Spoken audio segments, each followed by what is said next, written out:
Chapter number 2 जिसका नाम है, भाई आवाज नहीं करनी, स्थिर विद्युत विभव तथा धारिता। स्थिर विद्युत विभव तथा धारिता बहुत अच्छा क्वेश्चन है। इसके अंदर सारे के सारे जितने भी क्वेश्चन है सारे इम्पोर्टेंट है। इसमें से इस चैप्टर के अंदर से कम 5 नंबर का हर साल या 10 नंबर का मिलता है। मिनिमम रहता है इसमें 5 नंबर, मैक्सिमम शायद इसके अंदर रहता है 8 नंबर तक आता है इस वाले के अंदर से।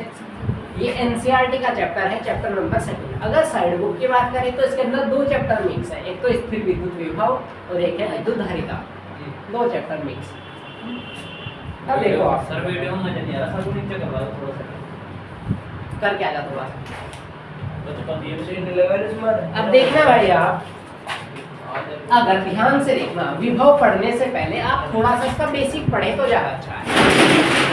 अब जैसे हमारे पास बाल्टी है, मान लो एक बाल्टी ये है और एक बाल्टी हमारे पास ये है। ध्यान से देखना, बिल्कुल ये एक ही समतल जमीन पर रखी है ना, मतलब समान है ना, हमारे जैसे फर्श है, मान लो फर्श पे रखी है। अब यहाँ पे ध्यान से देखना, अगर इसके अंदर मान लो पानी भरा हुआ है, यहाँ भाई आवाज नहीं करनी बिल्कुल भी। देखो ये बाल्टी थी ए, ये बाल्टी थी हमारे पास बी। इसमें पानी यहाँ तक भरा है, इसमें पानी यहाँ तक भरा है। अब अगर हम एक काम करें, नीतीश आवाज ने बस बिल्कुल भी, आप बिल्कुल भी नहीं बोलना है ना। अब देखो 2 बाल्टी थी, एक ए और एक बी। इसमें पानी यहाँ तक भरा हुआ है, इसमें पानी यहाँ तक भरा हुआ है ना।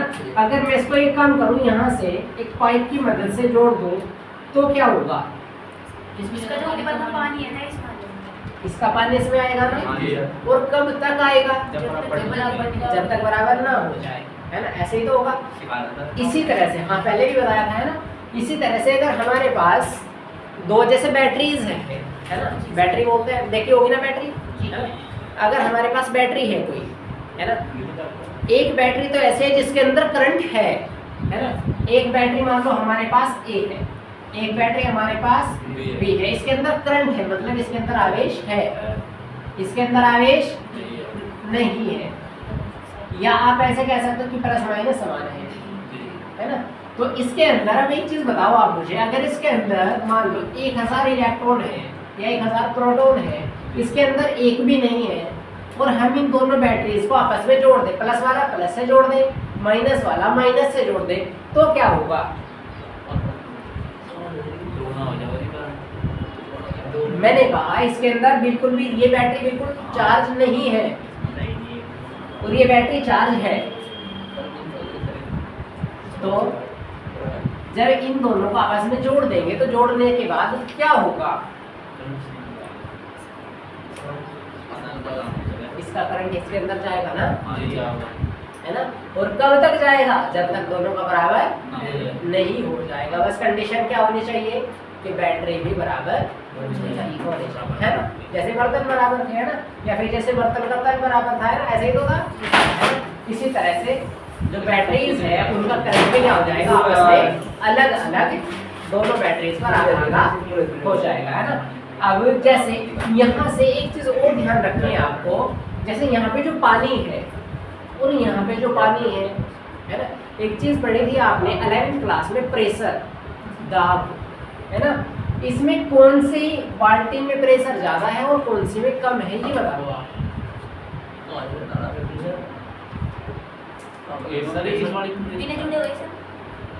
मतलब दाब किसमें ज्यादा है, इसमें या इसमें? ए में ज्यादा है ना। ए में क्यों ज्यादा है? क्योंकि इसकी ऊंचाई ज्यादा है ना। इसकी ऊंचाई कम है तो प्रेशर भी क्या कम है ना। तो इसलिए तो जो पानी है वो किधर से ज्यादा प्रेशर से कम प्रेशर की तरफ प्रवाहित होता है। इसी तरह से यहाँ पे इस बैटरी का करंट क्या है? ज्यादा है, इसका करंट क्या है? कम है ना। तो यहाँ पे भी जो करंट है या वोल्टेज है वो ज्यादा से या उच्च वोल्टेज से निम्न वोल्टेज की ओर गति करता है। पता ये बात भी समझ आई, है ना। इसी तरह से टेम्परेचर होता है हमारे पास, ताप भी ऐसे ही होता है ना। अगर हमारे पास एक गर्म वस्तु है और एक ठंडी वस्तु है, है ना। अगर हम गर्म वस्तु के संपर्क में ठंडी वस्तु को रख दें तो ठंडे वाली भी गर्म हो जाती है या नहीं, है ना। तो उसमें भी क्या है कि जो हीट है वो उच्च सिरे से निम्न सिरे की ओर गति करती है ना। आपने देखा होगा ना, जैसे आप दाल बनाते हो, सबसे अच्छा एग्जाम्पल बताओ, आप दाल बनाते हो, है ना, उसमें पानी कम रह जाता है कभी कभी, या कोई भी सब्जी बनाते हो पानी कम रह जाता है कभी कभी, है ना। तो उसमें जब वो आधी कप बन जाती है, थोड़ी सी कच्ची रह जाती है, तो आपने देखा होगा कि उसके अंदर ठंडा पानी नहीं डालते, गर्म करके डालते हैं, है ना। तो बहुत सारे लोग जुगाड़ करते हैं गाँव के अंदर, जो हमारा बर्तन होता है ना उसके ऊपर प्लेट रखी होती है और प्लेट के ऊपर ही पानी डाल देते हैं, देखा ना, और वो भाप के सहायता से गर्म हो जाती है। मतलब नीचे क्या था, नीचे हमारे पास हीट ज़्यादा थी और ऊपर वाला जो प्लेट थी, है ना, हीट तो उसकी भी ज़्यादा थी, है ना, लेकिन जो पानी था उसकी तो हीट कम थी ना, तो हीट जो है वो ज़्यादा से कम की तरफ ट्रांसफ़र होती है और वो पानी भी क्या हो जाता है, गर्म हो जाता है ना। तो मतलब क्या है कि जो हमारा विद्युत धारा है या जो हमारा पानी है या जो हमारा ताप है वो हमेशा उच्च सिरे से निम्न सिरे की ओर गति करता है ना। इसी तरह से हमारा आवेश होता है, आवेश भी क्या होता है, उच्च सिरे से निम्न सिरे की ओर ही गति करता है ना। तो सर ये विसरण होता है प्रसारण, क्या जब उच्च से निम्न हो जाता है, विसरण होता है या प्रसरण होता है ना। इसके देखो वो तो झिल्ली वगैरह का टॉपिक होता है इसके अंदर शायद, है ना। जैसे कि जो मोमबत्ती लगा दे तो वो निम्न से मतलब उसको हो जाती है, तो उसमें विसरण या प्रसारण क्या होता है? प्रासरण की क्रिया शायद उच्च से निम्न की ओर जाता है, उसको बोलते हैं। उच्च से निम्न की तरफ जाता है, शायद केमिस्ट्री का टॉपिक है ना। मेरे पक्का याद नहीं है, गलत नहीं बता सकता, केमिस्ट्री मेरी वीक है थोड़ी सी, है ना। तो अब देखो आप ये बात तो समझ आई होगी ना। अब आप देखो इधर हम बात कर रहे थे विभव की, क्योंकि चैप्टर का नाम ही क्या है, विभव है ना। अब विभव के अंदर आप एक चीज देखेंगे, जो आवेश होते हैं हमारे, है ना, वास्तव में विभव किसको कहते हैं, है ना। विभव केवल इस चीज को बताने का एक राशि होती है कि जो हमारे आवेश है वो किस डायरेक्शन से किस डायरेक्शन की तरफ चल रहे हैं, है ना, या आवेश किस वस्तु से किस वस्तु में जा रहे हैं, इसी घटना को विभव कहते हैं। मतलब बात समझ आई, सिंपल सी परिभाषा ये है। अगर बच्चों वाली पढ़नी है तो क्या, तो आवेश किस वस्तु से किस वस्तु में जा रहे हैं या किस दिशा से किस दिशा में जा रहे हैं, इस घटना को क्या कहते हैं, विद्युत विभव कहते हैं। मतलब बात समझ आई, हेडिंग डालेंगे आप, स्थिर विद्युत विभव तथा धारिता। हाँ चैप्टर का नाम यही है।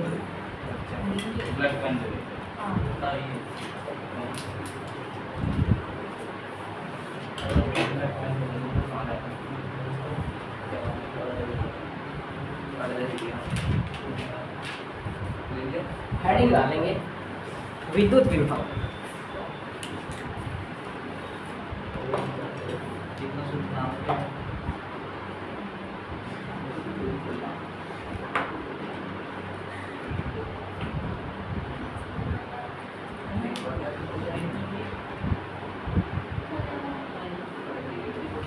हो गया।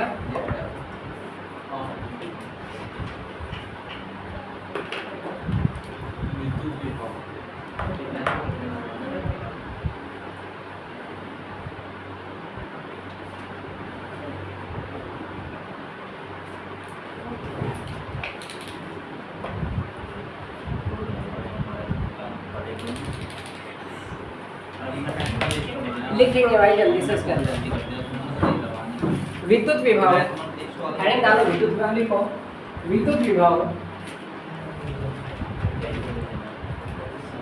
विभव वह भौतिक राशि है, वह भौतिक राशि है जो किन्हीं दो वस्तुओं के बीच, जो किन्हीं दो वस्तुओं के बीच, वस्तुओं के बीच आवेश के प्रवाह की दिशा को, आवेश के प्रवाह की दिशा को बताती है।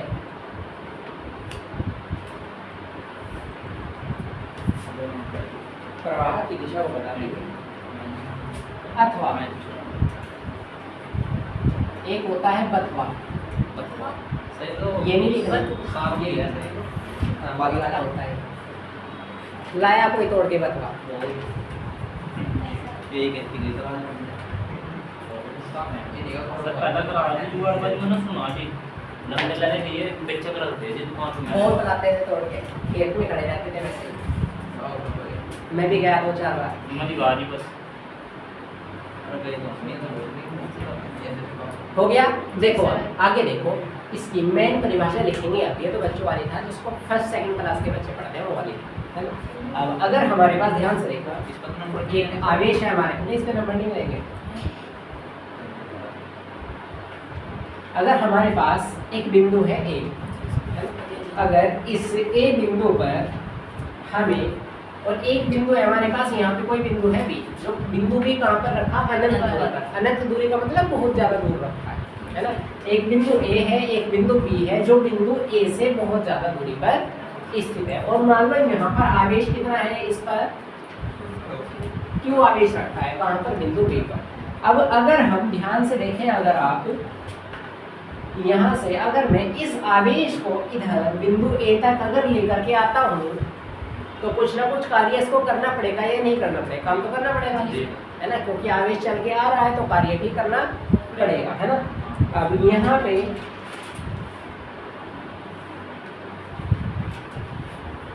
लिखो आप चलो पहले इसके अंदर लिखो थोड़ा सा, माना मत लिखो, ऐसे लिखो, परिभाषा ही लिखो पहले। अनंत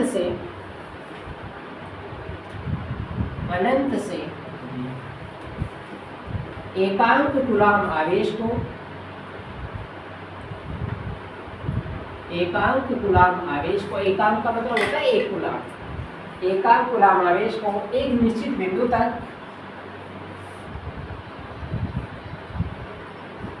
एक निश्चित बिंदु तक लाने में किया गया कार्य, लाने में किया गया कार्य तथा उस विद्युत आवेश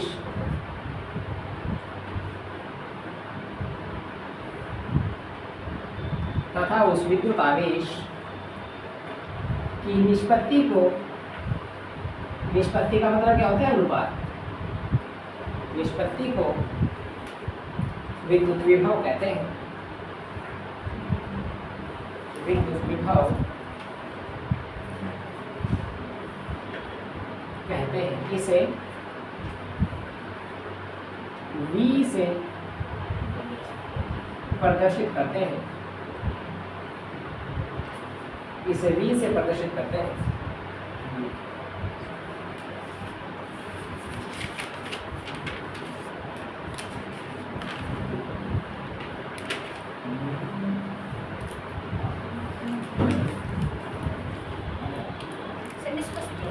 निष्पत्ति, निष्पत्ति मतलब अनुपात, दोनों को भाग करना।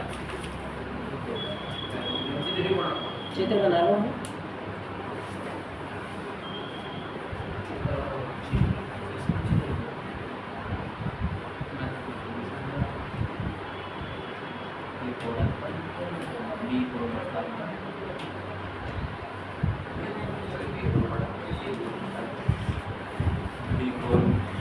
बता हो गया। आप एक काम कर लेना, यहाँ बैठो, हमने लिखा था, कुछ नहीं करना, यहाँ क्यों नोट लगा लो और यहाँ लिख लो आप प्लस क्यू, कुछ नहीं चाहिए कहा, यहाँ क्यों लिखते हो, यहाँ क्यों नोट, अलग अलग हो जाएंगे दोनों में सर, वो कोई दिक्कत नहीं है इससे। अब तो बात समझ आई नहीं। यार देखो, आप एक चीज़ देखना, अगर यहाँ पे बिंदु ए है और इससे अनंत दूरी पर बिंदु कोई बी है ना, इस पर आवेश +2 है, इस पर आवेश Q0 है ना। तो अब एक बात अगर आप देखें कि ये जो आवेश है, आपने एक चीज़ पढ़ी थी कि आवेश अपने चारों तरफ क्या उत्पन्न करता है, विद्युत क्षेत्र उत्पन्न करता है ना, है ना। अब ये चारों तरफ क्या करेगा, अपने विद्युत क्षेत्र उत्पन्न करेगा, है ना। अब जब यहाँ पे इसके चारों तरफ, यहाँ चारों तरफ इसके विद्युत क्षेत्र उत्पन्न हो गया, तो इस आवेश को अगर हम बिंदु बी से उठाकर बिंदु ए की तरफ लाएंगे तो विद्युत क्षेत्र इसको रोकेगा या नहीं रोकेगा ये बताना। क्यों? क्योंकि ये भी प्लस वाला और ये भी प्लस वाला, प्लस प्लस वाला क्या करेगा? प्रतिकर्षण करेगा, मतलब क्या करेगा? एक दूसरे को रोकेंगे, है ना। तो अब हम अगर इसको लेकर के आना है तो हमें प्रतिकर्षण बल की उल्टी दिशा में कार्य करना पड़ेगा या नहीं करना पड़ेगा? करना पड़ेगा, है ना। मतलब प्रतिकर्षण बल के विरुद्ध कार्य करना पड़ेगा, है ना। और यहाँ पे जो हमारे पास जितना कार्य करना पड़ेगा उसको, जितने आवेश को लेकर के हम आ रहे हैं, अगर उससे डिवाइड कर दे तो क्या निकल जाता है? विद्युत विभव निकल जाता है। ये है परिभाषा, आसान से बताओ, समझ लेंगे, है ना। एक आवेश ए था, एक आवेश नहीं था, एक आवेश प्लस क्यू था, बिंदु ए पर रखा, इससे अनंत दूरी पर, ये और ही परिभाषा 3 नंबर की आती है भाई, वैसे ही नहीं है, फालतू नहीं है, 3 नंबर की आ जाती है। एक आवेश क्यों था प्लस वाला, एक क्यों नोट था।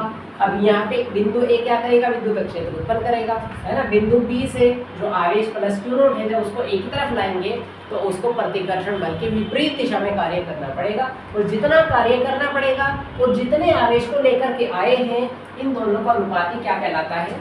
विद्युत विभव कहलाता है। बताओ ये बात समझ? ये लिखना है, बस लिखो उसके अंदर जल्दी से।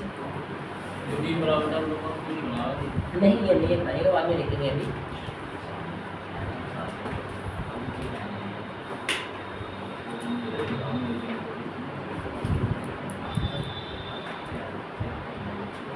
देखो चित्रानुसार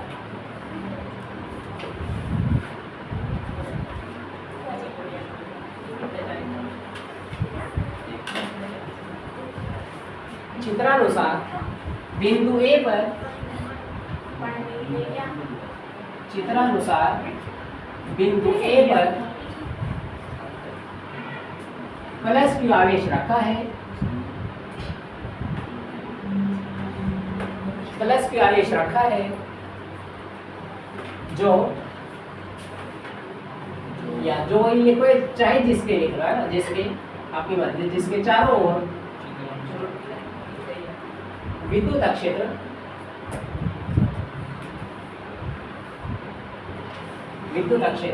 उत्पन्न हो रहा है।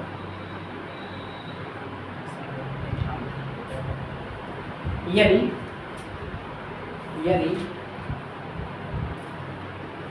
अनंत परिस्थिति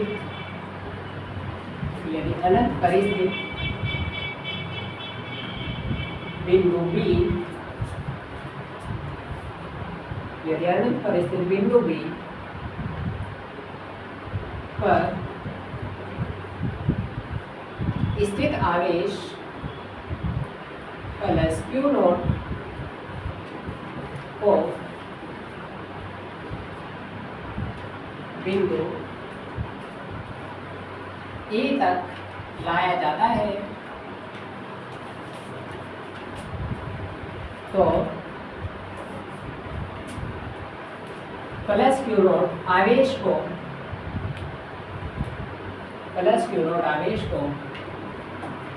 विद्युत क्षेत्र के विरुद्ध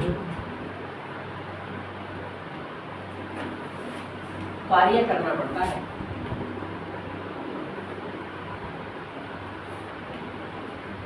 ये याद नहीं करना, पढ़ लेना बस एक बार, वैसे तो चित्र देख के अपने आप समझ आता है। विद्युत क्षेत्र के विरुद्ध कार्य करना पड़ता है।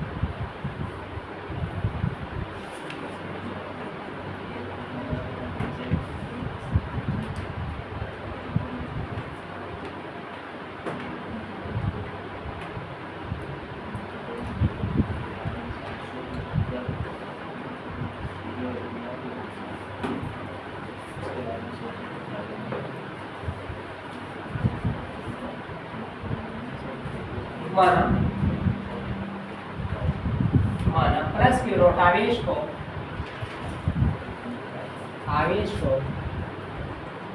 बिंदु ए तक लाने में किया गया कार्य W है तथा विभव मान लो कितना है? V है। तब हमने विभव का सूत्र क्या लिखा अभी? V बराबर W अपॉन क्यों, लेकिन क्यों की जगह क्या मान लिया हमने, क्यों नो, क्या लिखेंगे, W अपॉन क्यों। इसका मात्रक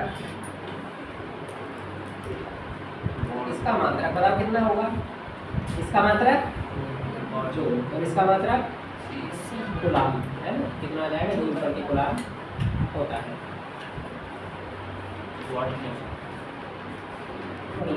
तो कैसी राशि है, यह है एक जिसमें परिमाण और दिशा दोनों होती है, वो कैसी राशि, सदिश। और जिसमें केवल परिमाण होता है, दिशा नहीं होती, वो कैसी होती है, अदिश, है ना। यह एक अदिश राशि।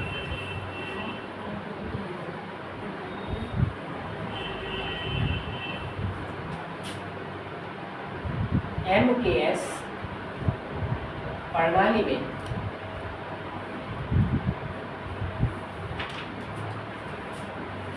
विद्युत विभव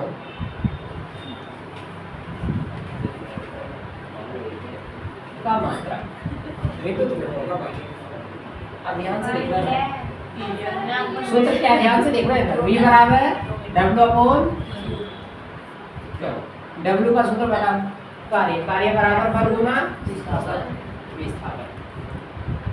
नीचे कौन है, आवेश क्या आ जाएगा, क्यों बराबर I इंटू ये बन जाएगा ना। अब बताओ मात्रक निकालो इसका, बल का मात्रक न्यूटन, लेकिन हाँ ये तो SI में निकल जाएगा दोबारा, फिर हमें तो किस में निकालना है, MKS में। तो बल का दोबारा फिर MKS में निकालो, कितना होता है, किलोग्राम मीटर प्रति सेकंड स्क्वायर। विस्थापन का मात्रक मीटर, नीचे कौन है, एम्पियर, और साथ में कौन है यहाँ, सेकंड। तो बताओ क्या बन जाएगा, kilogram metre square upon ampere second. ये इसका मात्रक निकल गया। विमा भी निकाल सकते हो आप इसकी, बताओ कितने आएगी विमा, डायरेक्ट निकाल लो यहाँ से, किलोग्राम की M, मीटर की L, यहाँ देखो एम्पियर की A, और सेकंड की T, कितनी हो जाएगी, T की पावर 3।